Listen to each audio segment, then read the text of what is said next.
Huyu Profesa Kindiki amesukumana na magaidi mpaka magaidi wametoroka. Then another group will rise up that will be equally more stronger than this one, and the next group will manage to bring down the entire system. As President William Ruto successfully cornered the Gen Z revolution, it is no secret that since the emergence of this movement, the president has faced significant challenges in running the country. Kwa hivyo mimi nilipoona hivyo nikajua hapa kimeumana. Sasa hapa hata mimi ninaweza ingia kwa timu ya Kenya kukimbia. Kwa hivyo naye nilichomoka. Nilitoka mbio kaingia kwa nduthi.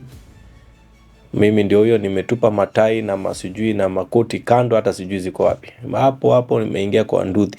Kaambia jamaa nduthi, utasimama mahali nitakwambia. Kwa hivyo tuende teke. So I went home and I was just watching everything from the house.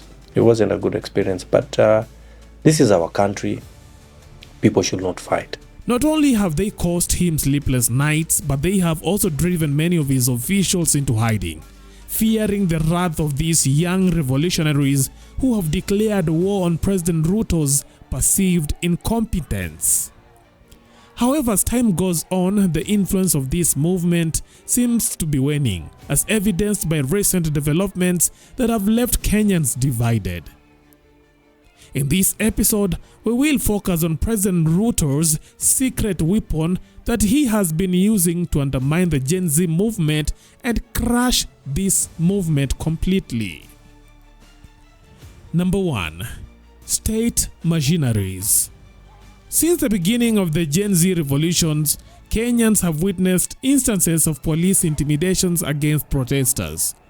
These intimidations included the abduction of influential social media influencers who opposed President Ruto's government.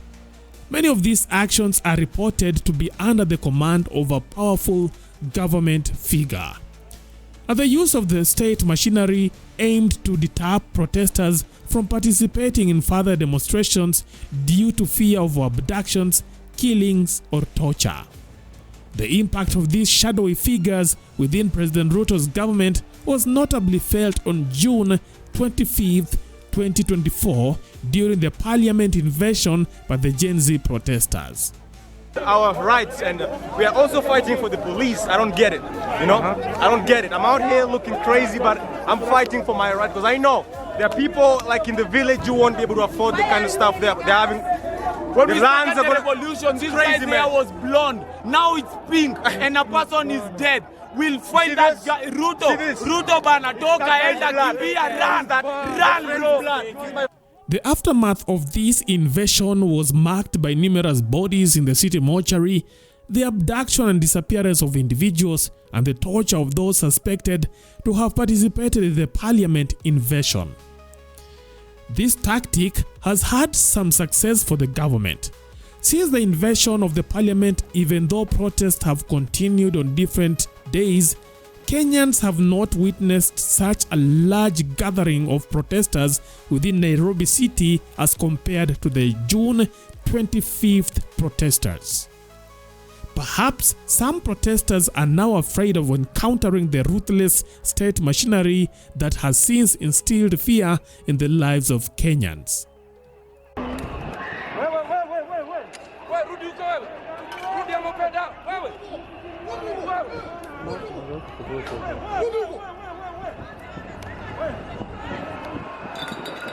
Number 2. Infiltrating protest with government-affiliated goons. The Gen Z protest started peacefully until reports emerged that some government officials had sponsored goons to infiltrate the protests. These goons aimed to create chaos through robbery with violence, vandalism of businesses, and causing tension within the Gen Z protests. A recent incident captured on video showed a black Range Rover handing over cash to motorbike riders believed to be part of these hired goons. Their goal was to counter the Gen Z protest with violence, tarnishing the image of the young protesters who had initially declared their stand against violence during protests. The guy was just having a water bottle and then they shoot him down. I don't get it. And 5 other guys, we were just... Bro, man, I don't even know what to tell you, bro. I'm disappointed in this, man. I'm so disappointed. Why would you shoot someone just carrying a water bottle? We're here to exercise our rights and we are also fighting for the police. I don't get it. With the infiltration of these goons, the police would then perceive the Gen Z protest as violent and respond aggressively. This response was intended to cripple the protest within Nairobi CBD. Despite multiple cries from Gen Z protesters accusing the government of infiltrating their movement with hired goons, they have at times taken matters into their own hands to ensure their protests are not tainted by these malicious individuals. Number 3. Buying the opposition team. President Ruto recently announced a new batch of his cabinet secretaries, which included members of the Azimio opposition team. This strategic move aimed to silence a portion of Azimio protesters who had joined the Gen Z protests against the government's punitive legislations and taxes. By incorporating opposition members into his cabinet, the president hoped to appease some protesters and diminish the participation of Azimio-affiliated protesters in further demonstrations. This tactic appears to have partially worked. Anti-government protests have visibly decreased, with the reactions from former opposition strongholds changing notably. For instance, Mombasa County, which had previously been active in the Gen Z protest, shifted its stance and began praising President Ruto after he nominated former Mombasa Governor Hassan Joho as cabinet secretary. Sisi kama mayuth ndio ndio kuanzia leo tunatoa hadi Mombasa kuna maandamano tena. Ndio wafanye kazi yetu kutafuta madini. Similarly, the Nyanza region, which has always fought President Ruto's regime, started expressing support for the government following the appointment of their natives to cabinet oppositions. Baba, 1 hour. From today, no maandamano kitu ya kwanza. Hakuna maandamano. Ruto alisema itaisha. Hakuna maandamano kutoka leo. Sisi kama hatutaki. Ruto sasa ni mweupe kama pamba.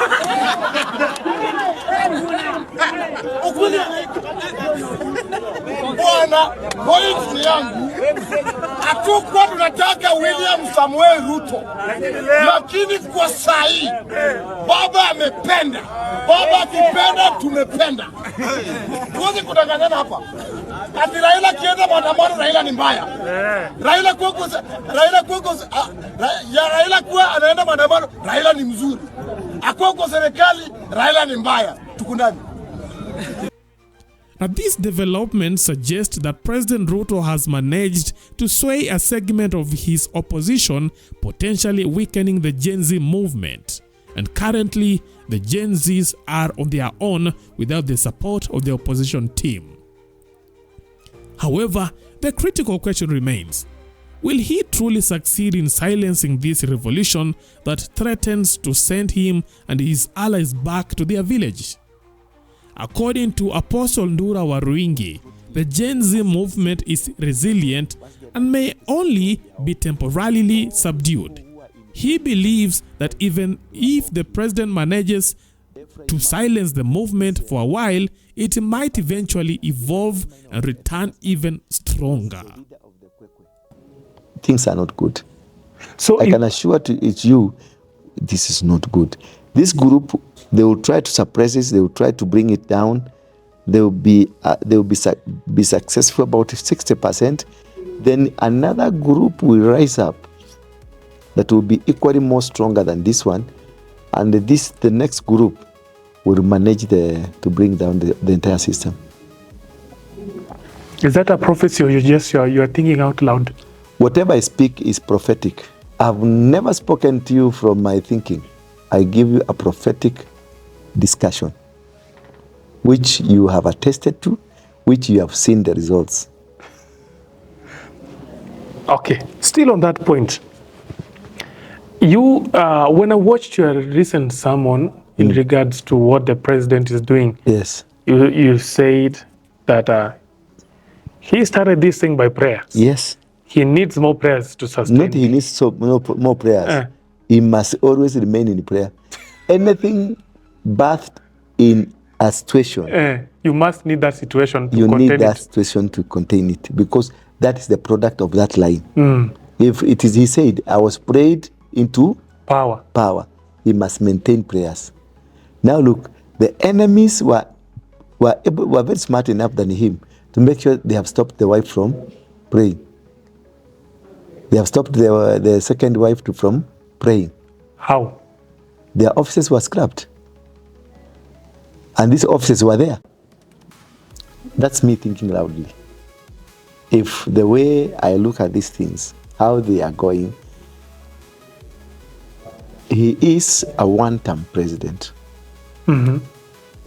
Because this is an organization that is tribalist, that is religious-less, that is economics-less. It is a amorphous organization that has the entire following. And these people are the ones who are going to vote. And now, you know, Ruto, it comes from me and the Ruto and you, we are from that kind of a generation where we think tribal. Yeah. That if I get Kashagwa, I get some few people from Mombasa, Mudavadi, I get Mudavadi on board, I get Wetangula on board, I get Duale on board, then now I have votes in our votes. This is not across, this is not that way. This is something different. This is now you are against a tribalist nation, against a tribal outfit. And that is the rallying point, tribalism. That is what they are saying, we don't want tribalism. Now you'll be giving them missiles to attack you. You can't make it. So it's very unfortunate, and I'm sorry to say this, that it is many tekel for Ruto. You have been found wanting. Yes. And you have been waiting. He will not be able to recover. Because people who support him, who are supposed to support him, a wage of war has been waged against them. Members of parliament, now Kemani cannot go to Molo. Ishongwa cannot even go to stand in Kikuyu and address anybody. Or like the MP for Nyeri, is it Nyeri, whose supermarkets were banned? Yeah. You see, he can't go address anybody. There is this one who was trying to attack Kashagwa, the member for Madera. I can assure you, and watch this space, he will never be able to address anybody, even frogs in we his even village. saw is it Gatundu North? The Gatundu North. This, Liwacha Gatundu Sasa. The Kuria, Moses Kuria. He went to Nyeri. He was heckled. He was heckled out. He has gone to another place. He was heckled out. You cannot be able to speak. You can't be able to say anything. And these are your own people. And your own people, the people who are saying Jambaito. Sometimes they were saying Moses Kuria Jambaito, our hero. Now, your hero has turned out, released Barnabas, killed Jesus. Wow. Wow. Yes, that is how it is. It's so we are not in the good form of a nation.